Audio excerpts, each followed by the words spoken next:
Aujourd'hui, on se retrouve pour un tutoriel Capture One Pro 21, juste après les génériques. Bonjour à toutes et à tous, mon nom est Eddie Kinol. Si vous débarquez pour la première fois sur ma chaîne YouTube, je vous souhaite la bienvenue. Ici, on parle de post-production traditionnelle et créative sur les logiciels de post-production. Et bien sûr, on parle de photographie. Alors aujourd'hui, on va faire cette photo. On va la post-traiter, photo de paysage. On va regarder ce qu'on va pouvoir faire avec Capture One Pro 21. On est sur la mise à jour 14.4, bien sûr. Je vous rappelle aussi également que vous avez la possibilité de faire un essai sur Capture One. Je vous mets les liens juste en dessous dans la description de cette vidéo. Et n'oubliez pas, bon, aujourd'hui et demain, c'est les dernières journées pour profiter de l'offre. Vous achetez Capture One Pro 21 en licence et vous obtenez bien évidemment Capture One Pro 22 dès sa sortie gratuitement, si vous prenez la licence aujourd'hui ou demain. On va commencer par la balance des blancs. Bon, je vais pas prendre le piqueur, je vais aller tout simplement ici et je vais aller sélectionner quelque chose comme, bon, les nuageux. Nuageux, ça va nous donner quelque chose de plus ou moins neutre ici au niveau de la couleur. Ça va un peu la réchauffer quand même. Je vais ramener un petit peu de magenta, mais bon, pas trop, parce que bon, après ça va nous faire un truc assez bizarre. Bon, profil ICC, je pourrais partir sur le Pro standard, pourquoi pas. Voilà. Un peu juste comme cela. Et la courbe, bon, on pourrait partir sur du linéaire. Ça pourrait marcher plus ou moins bien, ce truc-là, voilà. Juste comme ceci. Et grâce à cette réponse linéaire-là, on va pouvoir aller plus loin au niveau du traitement. La chose que je vais faire, c'est faire une séparation en deux. Bon, vous allez voir. On va aller tout simplement ici. On va mettre un nouveau calque rempli. On comprend pourquoi. Une fois que je suis sur mon premier calque rempli, plage Luma, on va pas traîner. Affichage du masque. Voilà. Inverser la plage, appuyer sur Shift et ramener un petit peu plus de choses ici au niveau des ombres, vous voyez, juste comme cela. Voilà, pour que ce soit progressif. Et je vais même sélectionner une première partie ici. Voilà. Vous allez me dire pourquoi je fais tout ça. Bon, c'est tout simple. Ici, je vais utiliser le curseur de luminosité. Voilà. Juste comme cela. Je vais dégager un petit peu ombre. Voilà. Et dans la partie que j'ai sélectionnée, bien sûr, si je rappuie un peu sur le M pour vous faire voir le masque, vous voyez que ça s'applique vraiment très très bien. Mais si j'inclus progressivement ici certaines parties ici dans le masque, juste là, et là, et pas seulement ces parties-là, d'accord, c'est pour que ça fasse une transition progressive. Voilà. Alors bien sûr, bon, j'ai effectué ces deux modifications ici. Ce que je vais faire quand même, c'est appliquer un peu de structure légère. Voilà. Je vais même un peu avancer ici. Et un peu de clarté.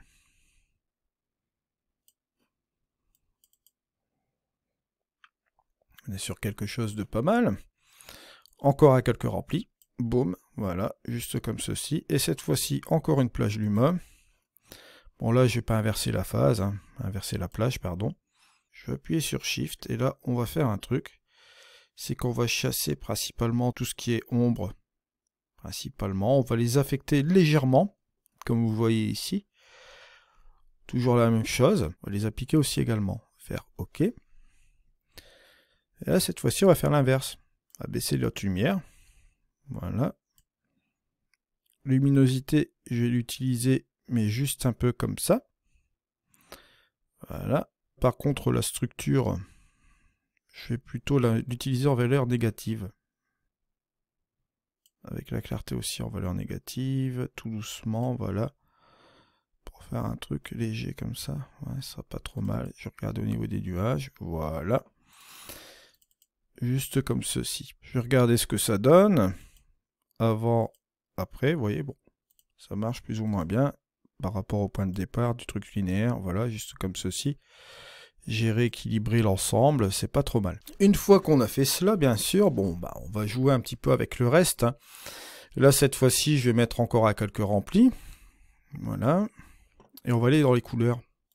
Alors ici, dans les basiques, ce que je vais faire, je vais mettre en avancée. Je vais prendre ici ma couleur qui est là.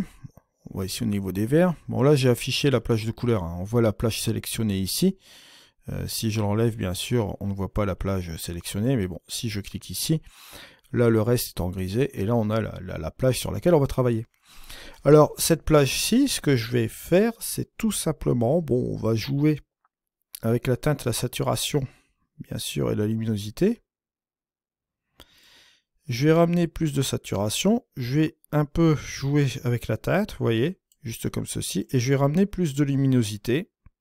Vous voyez, juste un petit peu comme ça. On va regarder ce que ça donne avec le reste de l'image. Voilà. Et là, on voit que ça marche plus ou moins bien. Pareil ici. Je vais toujours prendre mon piqueur. Je vais prendre une autre couleur. On va aller ici. Je vais prendre une autre couleur. Je vais prendre par exemple celle-ci. Voilà. On va travailler plus sur cette couleur-là. Pareil, la même chose ici sur cette couleur-là. Bon, si je regarde par rapport au reste de l'image, je vais booster un petit peu la saturation. Voilà, on le voit ici. Luminosité, la baisser ou la monter. Bon, on va peut-être un peu la baisser un peu, juste comme ça. Peut-être intéressant. Regarde un peu ce que ça donne. Voilà. Maintenant, je vais aller prendre ce nuage-là. On va regarder un petit peu ce qu'on a pris ici.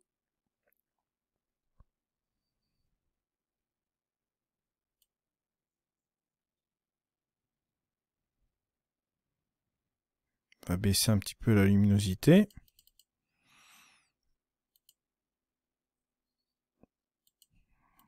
On voit que là, cette fois-ci, bon, on aura le bleu qui sera sélectionné. On va monter un peu la saturation.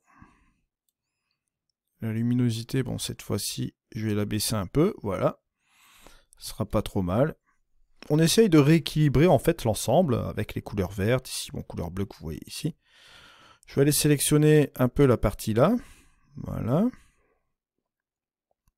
Pareil, là, je vais plutôt baisser un peu la luminosité, pas trop.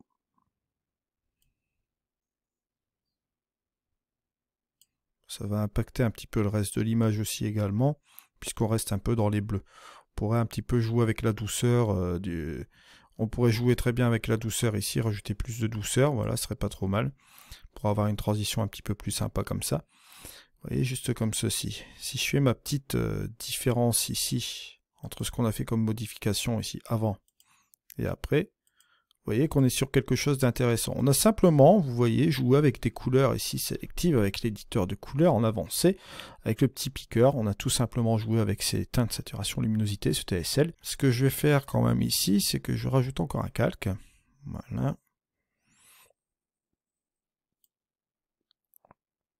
Un calque rempli. Et cette fois-ci, je vais jouer sur l'ensemble ici de l'image, comme on a joué localement préalablement sur deux zones, haute lumière et ombre aussi également, en passant par des phases de transition bien sûr. Je vais tout simplement aller dans mon fichier ici, aller de ce truc-là. On va aller ici tout simplement à nos niveaux. Et là, je vais faire revenir l'ensemble, vous voyez, juste comme ceci. Mais je vais jouer avec mon curseur de tour moyen ici avec mes niveaux pour équilibrer encore enfin l'ensemble. Juste comme cela. Et regardez, hop, j'ai fait toutes mes petites modifications comme vous l'avez vu. Et là sur la fin, regardez, j'ai ramené encore l'exposition. On a, on va prendre les annotations ici. Cette partie-là qui est relativement intéressante. Puis bon, hop, ça ramène directement là. Vous avez ici cette partie qui est là. Vous avez cette partie qui est là aussi, qui ramène là. On a forcément un équilibre ici, rocher, et ce deuxième élément là. D'accord, paf, paf. On a ici ce truc-là qui ramène aussi là. Et vous avez, bon, forcément, cette première partie qui part en petite curve, comme vous le voyez là, pour amener sur cette partie ici. Bon, ça fait un effet logique, on va dire. On a un effet relativement intéressant. Bon, ce que je vais faire, je vais mettre ça à 0. On a tous les éléments ici pour amener à notre source lumineuse. D'accord? En gros, bon, on va pas se le mentir, hein, tout ça c'est de l'habillage. Hein. Tout ce qui est composition, c'est habillage pour amener à la source lumineuse. Voilà. Alors, une fois qu'on a fini tout cela, bien sûr, que va-t-on faire? On va tout simplement rajouter encore un calque, cette fois-ci, mais bon, un calque vierge, voilà. On va prendre un filtre radial, boum.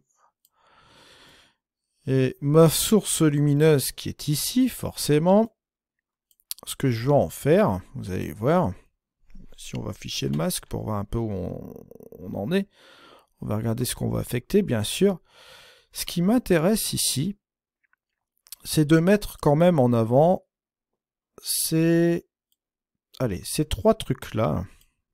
La roche qui est là, la roche qui est là, ce petit truc-là ici, vous voyez, ça fait 1, 2, 3. Et ce truc qui est au milieu, pour ramener à la source lumineuse aussi. On sait très bien, bon, je vous ai fait voir un petit peu les exemples ici avec le premier plan. Bon, vous voyez, vous pouvez le ramener ici sans aucun problème en passant par là. Ça fait une courbe sans aucun souci. Mais là, je veux quand même faire quelque chose d'assez particulier pour ramener cet élément-là. Bon. Alors, ce que je vais faire, c'est qu'ici, bon, je vais affecter, on va dire, ces parties-là de l'image. Et vous vous doutez bien, bon, j'ai enlevé le masque. On va tout simplement baisser un peu la luminosité pour, justement, ramener une partie de l'image sur un petit côté sombre. Il va falloir jouer un peu la subtilité. Bon, forcément, là, je l'ai ramené en luminosité au niveau des couleurs vertes ici sur le premier plan là. C'est pour ça que je veux garder une certaine importance aussi. Il faut vraiment que ce soit progressif. Il faut vraiment que ce soit très très éloigné ici au niveau du cercle. Parce que si je le ramène ici, vous allez voir, bon, boum, ça pourrait marcher aussi. Hein, bon, regardez par exemple là. J'ai enlevé le masque. Vous voyez, c'est à vous de voir en fait à quel degré vous voulez ramener tout cela dans l'ombre, bien sûr. Bon, là, bien évidemment, là, comme je vous ai dit tout à l'heure, ces trois trucs-là et ce truc du milieu, je ne veux pas que ce soit trop impacté. Là, on a ramené une forte luminosité tout à l'heure. Bon, je suis en train de l'atténuer avec la vignette, vous voyez, bon, c'est ni plus ni moins qu'une vignette, ça. Juste comme ceci pour ramener ce truc-là comme ça. Je pense que là, on est bon, de toute façon. On est sur une bonne chose. Bon. Une fois que j'ai fait cela, bien sûr, vous allez me dire, ouais, c'est bien beau, j'ai appuyé sur la touche Y pour regarder ce que j'ai fait par rapport au départ. Vous voyez que bon, là, il fallait récupérer quelque chose ici au niveau des hautes lumières, même ici au niveau de l'eau, bon, vous voyez que c'était un petit peu trop. Il fallait faire de la séparation ici au niveau du premier plan, etc., ramener un petit peu plus de couleur. Regardez ce que ça donne ici, par rapport au avant. On voit clairement qu'il y a une belle amélioration par rapport au point de départ. Maintenant, je vais jouer quand même sur le canal des bleus, parce que je trouve qu'ils sont un petit peu trop saturés, les bleus. On va faire quelque chose avec les bleus. Donc on va ici ramener à nouveau quelques remplis. Ce que je peux faire ici, c'est aller dans mon basique, tout simplement. Voilà. Sélectionner le curseur des bleus. Et au niveau de la saturation, peut-être un peu désaturé. Voilà. Vous voyez ? Juste comme ceci. Je vais laisser cette balance des couleurs en même temps que l'éditeur de couleurs. On peut modifier quelque chose dans les hautes lumières. Regardez, hop, juste comme ceci. Ramener un petit peu plus de saturation et jouer un peu plus vers cette couleur-là, voilà. Jouer peut-être avec la luminosité encore une fois, juste comme ceci. Voilà, ça peut aider aussi également. En plus de la vignette qu'on avait affectée, bon. On pourrait bien la chasser, cette vignette, pour voir un peu ce qu'on fait. Bon, cette vignette qu'on avait mis préalablement, vous voyez, c'est simplement pour atténuer le tour qu'on voit ici. Donc on peut toujours continuer pour travailler sur cette chose-là. Là, ce qu'on peut faire, c'est jouer encore avec les tons moyens. Regardez, hop, on va faire un petit truc aussi. On va partir dans le sens de haute lumière. Voilà. Et au niveau des ombres, par contre, je ne vais pas y toucher. D'accord? On va simplement colorer cette partie des hautes lumières et des tons moyens, juste comme ceci. Et voilà où est-ce qu'on en arrive. Bon, si on fait notre petite modification qu'on a faite ici, vous voyez, entre le bleu qui est un peu trop vif, hein, au niveau de sa saturation, et au niveau de la modification des couleurs, regardez ce qu'on a fait ici avec la balance des couleurs, dans les hautes lumières et des tons moyens, hop, juste comme ceci, vous voyez, il suffisait tout simplement de faire une petite modification pour que ça parte un petit peu moins dans le bleuté, et qu'on ait quelque chose d'un peu plus doux, on va dire. Et voilà où est-ce qu'on en arrive. Bon, bien sûr, vous avez la possibilité de rajouter la fenêtre d'exportation. Vous avez la possibilité d'ajouter l'onglet ici de exporter et de l'avoir ici, bien sûr. Là, par exemple, on pourrait avoir un petit exemple ici, vous voyez, en JPEG, en 2048, ce que ça pourrait donner avec la netteté, etc. Bon, là, j'ai mis mon petit filigrane ici. Vous voyez ce que ça peut donner comme exemple au niveau de la photo. Et si vous voulez la regarder même en plein écran, pourquoi pas, vous pouvez toujours le faire aussi. Vous faites toujours un épreuvage là, d'accord. Vous voyez en JPEG ici. On va regarder cela. Diaporama. Et voilà un petit peu ce qu'on pourra avoir comme image. Juste comme ceci. On va faire un petit avant-après, vous allez voir. Vous voyez que là, bon, on a l'image originale. Et là, ici, on a l'image finale. On a rajouté un petit peu de douceur au niveau de cette image. Vous voyez qu'ici, au niveau des hautes lumières, c'était assez agressif. Il a fallu atténuer ces hautes lumières et la ramener un petit peu juste comme cela. Bien évidemment, ici, on a ramené un petit peu plus de couleur ici au niveau des verts, comme vous le voyez là. Ce qu'on pourrait très bien faire, c'est rajouter par exemple un calque rempli. Voilà. Vous êtes ici en courbe RVB, hop, vous faites un contraste assez violent, bon, juste comme ceci, et après vous jouez avec l'opacité pour voir un petit peu son intensité, vous voyez. Ça vous permet, bon, au lieu de jouer avec le curseur de contraste, de jouer ici avec votre courbe, un peu comme vous le souhaitez, voilà, et vous jouez avec son opacité, comme vous voyez là, ce qui vous permet de gérer un peu l'ensemble, juste comme ceci, vous voyez, bon. Petite zone de contraste, là, ça peut être assez sympa sur la fin, voilà, juste comme ceci, ça peut à la rigueur, vous voyez, appuyer un peu l'image. Voilà. Je vous remercie de m'avoir suivi, on se retrouve pour un prochain tuto, c'était Eddy, allez, au revoir.